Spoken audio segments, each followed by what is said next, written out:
Local programming on KRWG made possible in part by viewers like you. Thank you.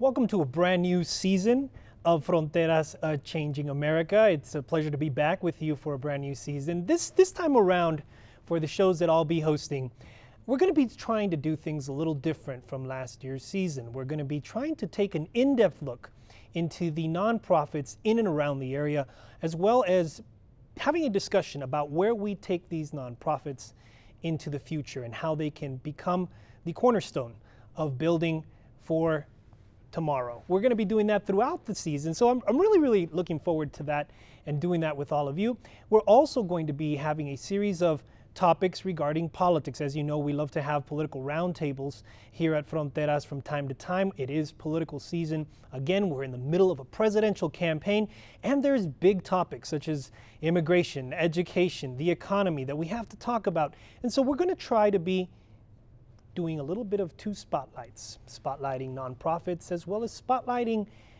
the political scene in and around our community in a national context. So for our very first show this season, I thought I'd bring on board our regular guest from last season, Dr. Joseph Villescas from Villescas Research, Media, and Instruction. Joseph and I go way back. We're great friends, and we've had an ongoing conversation about, well, nonprofits. So we've had an ongoing conversation back on the radio days, Joseph, when I was on the radio. I feel nonprofits have a very important role to play when it comes to the future of our communities. I mean, we talk about them in terms of civic engagement. We talk about them as doing roles in a community that are essential, but sometimes not really thought of in an every day-to-day life by El Pasoans, but they do far much more, and they could be so much more for our community. In your opinion, based on what you've seen in the context of our nonprofits here, what do you think is the potential that the nonprofit world in our corridor has? I think at this point what we need to recognize about the nonprofit sector in our region of West Texas, Southern New Mexico, is that it tends to represent the fourth largest employment sector. Nonprofits in Texas in particular have short lifespans, and in the 24 border counties that comprise the U.S.-Mexico border, we see quite an array of nonprofit organizations targeting everything from immigrants to students to families to the elderly to mainly cause-driven or belief-driven mission statements. Here in El Paso and Southern New Mexico, communities that are far removed from the seats of power in their respective states, we tend to see a role for community figures taking on an organized system, whether it's education or poverty. In Southern New Mexico, there's quite an array here. But what you have are people that are augmenting what the state agencies are able to provide for the mass public. And when there are gaps missing, these are the organizations that, although they seem relatively in the shadows, they do quite an extensive amount of work for everyday families and people in need. You know, I think they do so much for the community. I mean, you and I have, I think, combined a good amount, over 20 years experience of working with nonprofits in the nonprofit world.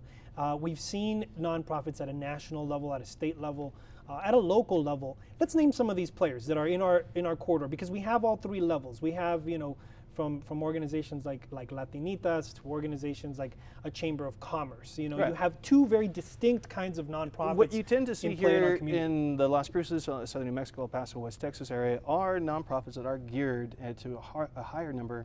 Many of these organizations are geared for Hispanic or Latino populations. Border Network for Human Rights specifically is an example of one that is specifically focused on immigration issues, human rights issues along the border that affect El Paso and this community. Latinitas, as you mentioned, is one that operates in Austin and in El Paso and is steadily reaching into Southern New Mexico. But what we have, for instance, in the case of Latinitas, you have a huge, massive population here in Southern New Mexico of young people that are enrolled in schools, and you see a particular education gap according to race and to gender. So this particular nonprofit begins to not solely augment the educational environment of students, but it begins to start with culture and through the use of media technology. And providing this type of learning environment to young girls, early on they find their voices, they articulate their interests, they begin to explore community issues, they take on journalistic training, but this augments what they can do in the classroom. This augments what they can do together as a teams. This changes how they understand their role as young girls becoming young women inside the community, and also pulls in the family to reward and recognize and highlight the achievement of these young ladies. You have an organization like Latinitas, you have other organizations that you and I have been involved with, like the National Hispanic Institute, then you have community development organizations like people like the Chambers of Commerce that are all trying to do community development based on business. You have organizations that are also medically oriented, such as PAHO and the like, that are Pan-American. PAHO is a Pan-American-wide health network that is based out of out of our own community, and is doing international things. Here's where I kind of see a disconnect, and there's usually a disconnect among the organizations in feeling that they somehow work in and of themselves in their own silos, and sometimes there's very little collaboration amongst a lot of these great organizations until the universal cause emerges. You know, we've had some backlash against immigration, where you saw nonprofits and faith-based organizations begin to coalesce and to provide an infrastructure for a predominantly Spanish-speaking sector nationwide. Right. And you saw that community mobilization possible through nonprofits. Right now, you look at teacher strikes, or you look at the dissolution of a massive school district in El Paso, and you begin to wonder, to what degree will the community offset these communities that have students that need additional learning experiences, particularly in states like Illinois and Texas, where you lose funding for the arts or for advanced technological training for more students than just the top 5%. These nonprofit organizations begin to teach skills that maybe we've lost in the classroom, maybe they're just not mandated by the state. But collectively, most of the time, you see various sectors of the community prioritized by more than one nonprofit, more than one state-based agency, and when they collaborate, they're more effective. One of the trends that actually you were the one that kind of brought me in line with this trend and kind of opened my eyes to it was the fact that there were more nonprofit organizations serving our community back in the post-World War II era than there are proportionately. now. Proportionately, than there are now. Well, you had less than 2 million Latinos in the country. And now you have over 50 million. The thing that really struck me though was the number that you had back in one of your research pieces, where you said, look, in reality, we have approximately 6,000 to 7,000 organizations nationally that are serving communities like in El Paso, that are serving communities like Las with Cruces limited staff, area, with limited budgets, with limited lifespans. And all of them also dependent on grant funding. Grant funding mainly. And see, that's one of the things that begins to when you saw this massive recession come to being, many of these very, very stable nonprofit organizations lost board members simply because they were no longer employed. Powerful players that tend to become the factors that lead to funding, that bring in funding for various nonprofits. Suddenly, their key players no longer have that power to apply.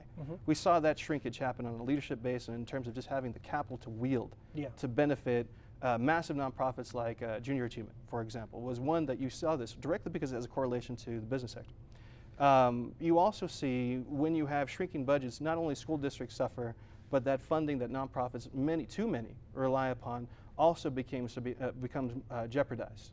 Many of these large corporate foundations lost profitability. They lost the ability to infuse funding into their foundations. So by and large, nonprofits have to be able to adapt to the economy as a whole. But those that are too dependent, as you and I know, on grant funding are the most vulnerable. They also alter frequently the mission or the orientation of nonprofits because they're slowly trying to survive, and they adapt themselves to meet funding requirements. You know what I think is one of the most interesting things? When people think of nonprofits, people usually think of a nonprofit as in terms of grant funding, and how many people do you have writing grants for you, and how much funding are you receiving at the state level, at the federal level, and it becomes a little bit of a round robin of rivalries among it, which really does decay collaboration within a community. You see this particularly in El Paso and in Las Cruces, particularly when you see nonprofits that target students. You do not see collaboration, you tend to see competition for the same number of students.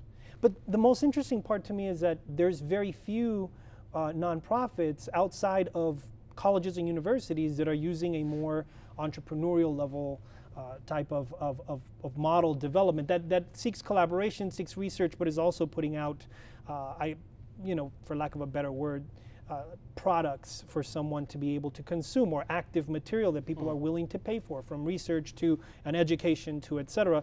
You know, a college like a private institution like a Harvard is still a nonprofit institution, you know, and that's ultimately tuition driven. That's ultimately tuition driven, but they are a nonprofit. Very different scenario than, say, one of your Latinitas or local chamber of commerce. We're talking about Latinitas in particular, NHI. You're talking about 501c3s, and as we know, there's different nonprofit statuses for colleges and universities, or for nonprofits that operate for political purposes, in particular. But for the 501c3 sector that we tend to discuss, right now, according to at least the research that I've done, if you look at which nonprofits emerge to serve the U.S. Latino population, right now we have disproportionately low number of organizations serving this sector, 50 million Americans. Very, very few nonprofits geared towards Latino population. 50 million, 7,000, I mean, that's... Yeah, well, but when you look at what's growing, what you see really is the emergence of Latina leaders, not only in business and in every other sector of society, but Latinas taking the lead of also growing the nonprofit sector of the U.S. Latino community, or Latina leadership sector, is redefining it, let me say. And in so doing that, we see this whole new infrastructure that is redefining how we talk about the issues of importance in political races as well. So what issues we see at stake in the 2012 presidential election also have to do with what will be in vogue for funding, and who you are able to support on a larger level will determine to what degree are we going to apply these fundings for nonprofit organizations to impact community figures, so that in the future we receive benefit from the services of these charitable organizations. Is there an inherent flaw in the current model being used by nonprofits that even though they say they are supposed to be apolitical, really do end up becoming politicized since they are seeking funding? I mean, I think there's 5 or 6 variations on the general domains where 501c3s operate for their cause driven. Usually they're educationally oriented, but they're trying to do some benefit to society without being partisan. Right. There is a fine line, but you see nonprofits kind of lose funding due to the outcomes of various races, or to the redefinition of entire state legislatures, for example. But right now, I think to be innovative is to be successful. To show results and to prove them is also to lead to expansion and replication.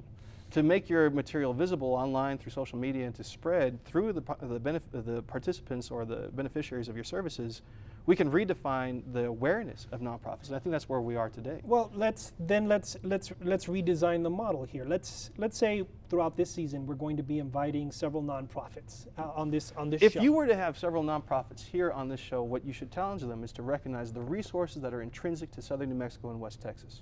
Our international border, our huge constellation of young people currently enrolled in higher education, the cultural and social norms that are unique to these border counties. These things position nonprofits in a very different way than the rest of the country.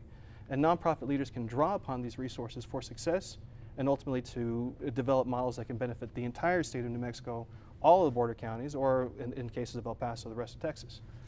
So that model must be built. So you tap into these resources, but then that model is built how? People are gonna, let's say we bring on board the top 15 nonprofit organizations onto our show over the course of the next season. Sure. We bring them all on, we showcase what they do, we highlight what they do, and if we were all to have them in one room, then Joseph, what do we begin to define as a new model of work? You're talking about collaboration. Sure. You're talking about a new model perhaps of financing. I think in southern New Mexico you have an opportunity through the leadership of NMSU. Currently, the president of NMSU has articulated a strong demand to reposition itself as a Latino serving organization entity, HSI. And in so doing, this collaboration and success with both research, the outcomes in the community, as well as partnerships within the community, can position this sector of America as having solutions for changing social dynamics. Right now, collaboration is possible here, not only because nonprofits are starved of resources in many cases. We see a university in Doña Ana County Community College System And the regionals higher ed is having an abundant level of resources in terms of students who have the research and writing capabilities and the multimedia capabilities that these nonprofits so desperately need. You know, we have unusual neighbors together that aren't collaborating. Let's begin with that. Let's apply the talent that exists in the classroom in the nonprofit sector. That's one of my main recommendations. The other one is ultimately proving what we do works. We have these higher ed institutions, we have professors, we have individuals who have advanced research skills in, if we're talking about education or we're talking about veterans, we're talking about the economy in particular. We need collaboration with specialists who can prove what nonprofits are doing works. Third part, collaboration with elected officials, policy making that's informed by the needs and the experience base of the nonprofit leaders and their facilities and their workers that are ultimately making recommendations that informs policy on a micro level that can benefit statewide residents. And you begin to see how we can begin to just target what we have here in Las Cruces, and we can redefine what's possible. Now, collaboration between states, collaborations with Chihuahua, beginning to grow a leadership base of young mentors, volunteers, people that are civically organized. If you do this for 10 years, Hector, you tell me. What will come out? For 10 years, what comes out of this sector? A lot of high quality projects would come out of that. The more investment there is in nonprofits, the greater there is an investment in local communities. Young people, families have new opportunities, and ultimately that changes outcomes 5, 10 years from now. We're not ready for that in many cases. We're myopic. We're thinking about the next funding cycle next year. One of the things that struck me when I was working at City Hall or in the city of El Paso, I was there at economic development for a number of years under 2 different mayors. When we talked about community development, it was so one-dimensional. You know, when it was community development was about HUD. It was about housing. You know, in El Paso, we were talking about housing authority issues and things of that nature. We were talking about community building grants, stuff like that. But it was very one-dimensional and centered around that. And then you went into the economic development field, and you know, when they talked about community development, well, they were talking about it along the lines of business, bringing in new business to the city, building the tax base.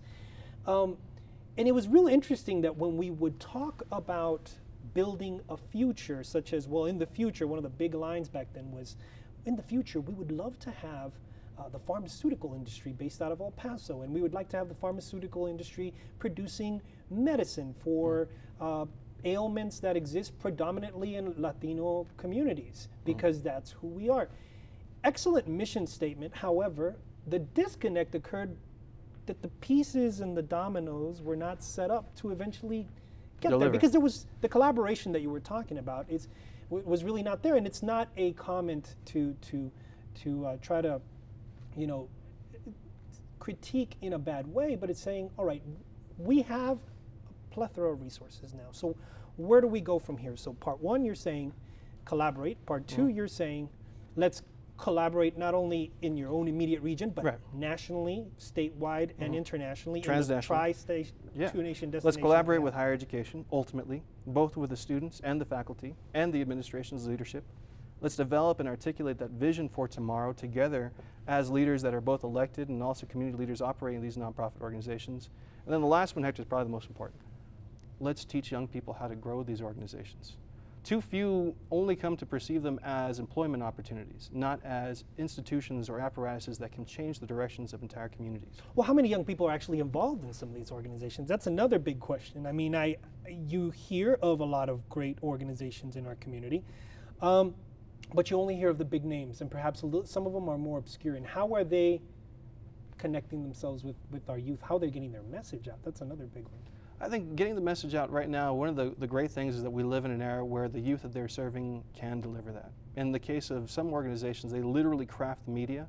In other cases, we utilize social media technology and the tendency for this region to have hyperactivity with cell phones to push that message further. This is a cultural characteristic, a social dynamic of this border region, that we know a lot of people, that when there's things that we believe in, there are things that we celebrate, we share that knowledge, we push it out there. And so the work of the nonprofits in our community right now, those that will survive, here's a few characteristics of them. They tend to be Latina-driven, at least in this particular community. At least in the immediate area. In the immediate area. Yeah. There tends to be a charismatic, powerful female leader creating this organization and utilizing it as a network for other leaders to push the organization further. You see this throughout Texas, throughout the nation. You also see the application of multimedia effectively. and you also begin to see that it's very effective in delivering messages community-wide, multi-generationally. Some have been able to adapt, others are still trying to figure out one or two of these steps, but right now, as you and I both know, the greater capacities that these organizations have to prove what they do works will lead to more funding. The more they're available to be seen on the internet, perhaps on your show, perhaps through other mediums, the more content they produce, in other words, that shows effectiveness, the more people will want to get involved. I think content's a big piece. The other big piece, and I think you began speaking about it, is kind of the rally point for the organizations. Initially, you were talking about immigration being a big rally point, you know, and it brought people together. But it brought people together around an issue that was very divisive, just in and of itself politically.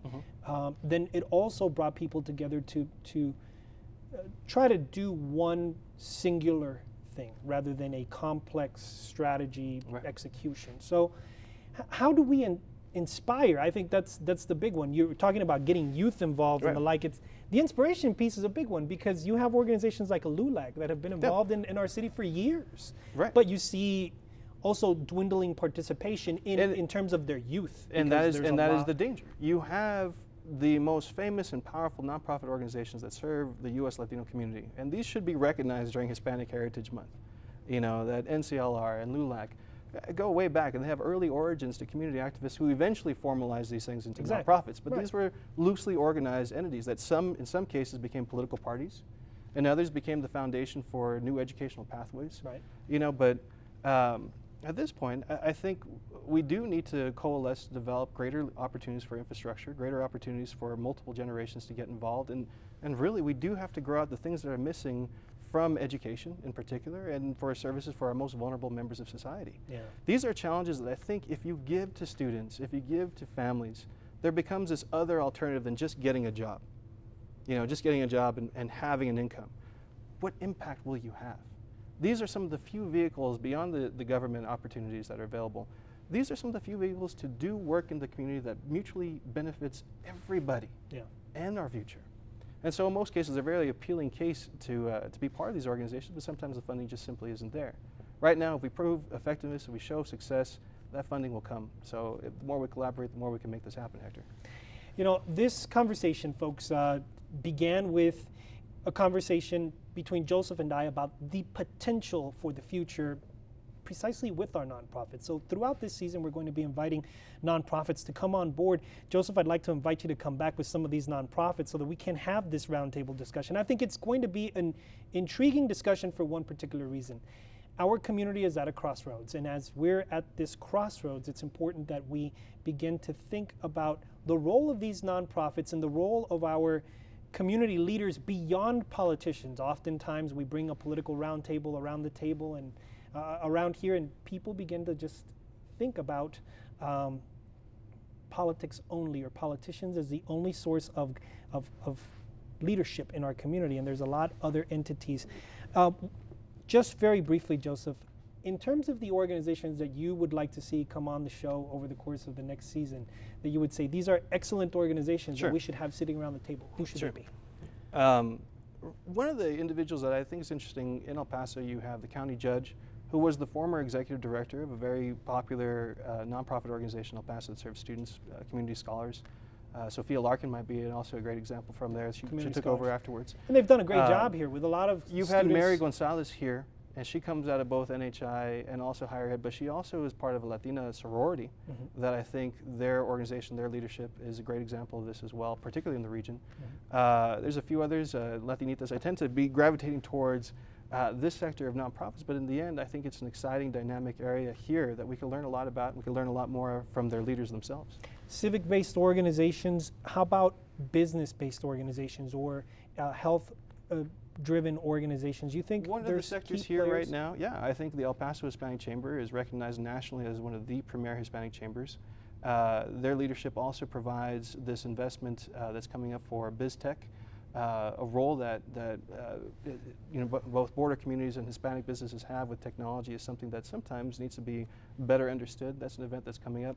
Here, through these through Hispanic Heritage Month, highly recommend some of the leadership from LULAC in the region as well. Border Network for Human Rights, as I mentioned earlier in the show, We have a former classmate, Jose Escobedo, who would be a perfect guest here. Good But in terms of health foundations, there's plenty that we can do. Sure. These are unsung heroes. And the more that we discover about the work they do, the more we understand whether we can support them financially or through our own service.